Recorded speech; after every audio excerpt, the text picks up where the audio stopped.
कौन सी देशांतर रेखाएं होती हैं और कितनी होती हैं, और कौन सी अक्षांश रेखाएं होती हैं और कितनी होती हैं। तो उसके बारे में हम पढ़ेंगे। देखिए, ये हमारे पास एक पृथ्वी का मॉडल है। अब भूमध्य रेखा को अगर हमने, भू माने जमीन या पृथ्वी, और मध्य माने बीच में, और रेखा का मतलब लाइन। तो कहीं लाइन होती नहीं है, ये काल्पनिक लाइन मान ली जाती है। तो अगर बीचों बीच अगर हम एक लाइन खींचे, देखिए ये भाग और ये भाग हम इसको ध्रुव मानते हैं, ये ईस्ट, ये वेस्ट, ये नॉर्थ और ये साउथ। तो ऊपर उत्तरी ध्रुव और नीचे दक्षिण ध्रुव। हम बीचों बीच एक लाइन मान लेते हैं। ये रेखा हमने खींची, ये बिल्कुल बीचों बीच है, इसको 0 डिग्री पर मानते हैं। तो 0 डिग्री वाली रेखा होती है, इस रेखा को ही हम कहते हैं भूमध्य रेखा या विषुवत रेखा।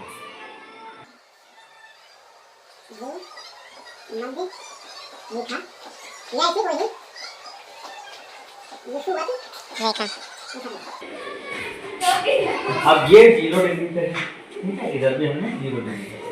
दूसरा, अगर हम यहाँ पे देखें इसको, अगर हम देखिए इस बॉल पे मैंने इस तरह से एक रबड़ लगा दी, तो ये बिल्कुल बीचों बीच पे है। Yes sir. तो इस चारों तरफ से है, तो इसको हम भूमध्य रेखा में मानते हैं। आधा हिस्सा उत्तरी गोलार्ध होगा और नीचे वाला आधा हिस्सा दक्षिणी गोलार्ध। अब यदि हम इस पे एक इस तरह से, मान ली बॉल को हम पृथ्वी मानते हैं, इस पे हम ये एक रबड़ लगा दिए, तो यहां से एक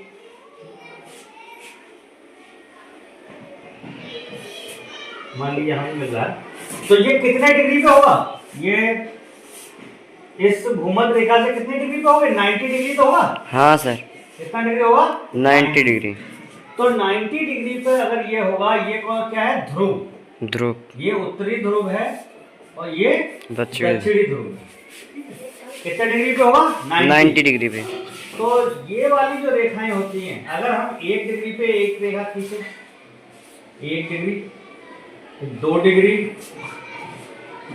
फिर ऐसे 3 डिग्री, तो धीमे धीमे यहाँ तक कितने डिग्री पे आएंगे, 90 डिग्री। और इसी तरह सेम 1 डिग्री, 2 डिग्री, 3 डिग्री खींचें और इस रेखा को हम ऐसे मिला दें। तो सबसे पहले इस तरह से जो एक वृत्त बनते जाएंगे, इन वृत्तों को बोलेंगे अक्षांश वृत्त या अक्षांश रेखाएं।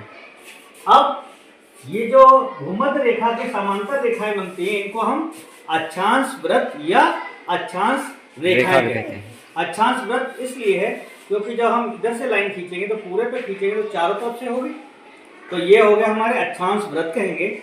और चूंकि सामने ये रेखाएं दिखाई पड़ रही हैं, इसलिए हम इसको अक्षांश रेखाएं कहेंगे।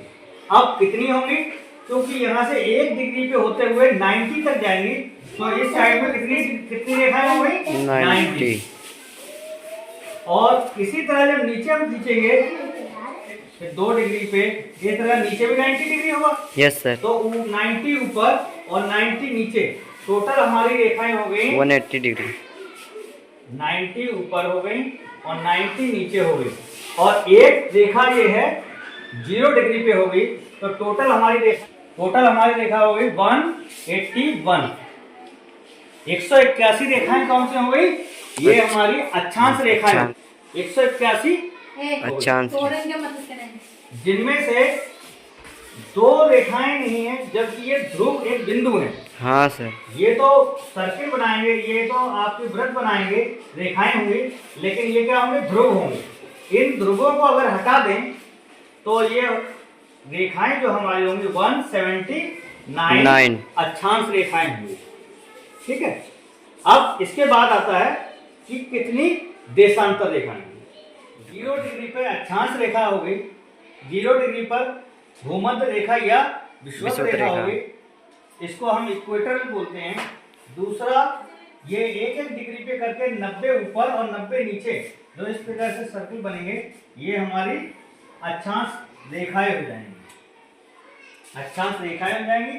ये 181 होंगी जिनमें 2 ध्रुव भी शामिल हैं। अगर इन ध्रुवों को उत्तरी और दक्षिणी ध्रुवों को हटा दें तो 189 अक्षांश रेखाएं हैं। कि ये चूंकि 90 डिग्री का कोण पे 0 से 90 डिग्री के कोण पे भूमध्य रेखा के 90 रेखाएं ऊपर की साइड में और 90 रेखाएं नीचे की साइड में, टोटल 180 हो गई।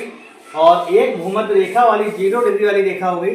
कुल 181 अक्षांश रेखाएं होंगी जिनमें 2 ध्रुव भी शामिल हैं। इस तरह हम याद रख सकते हैं कि टोटल ग्लोब पे 179 अक्षांश रेखाएं होती हैं।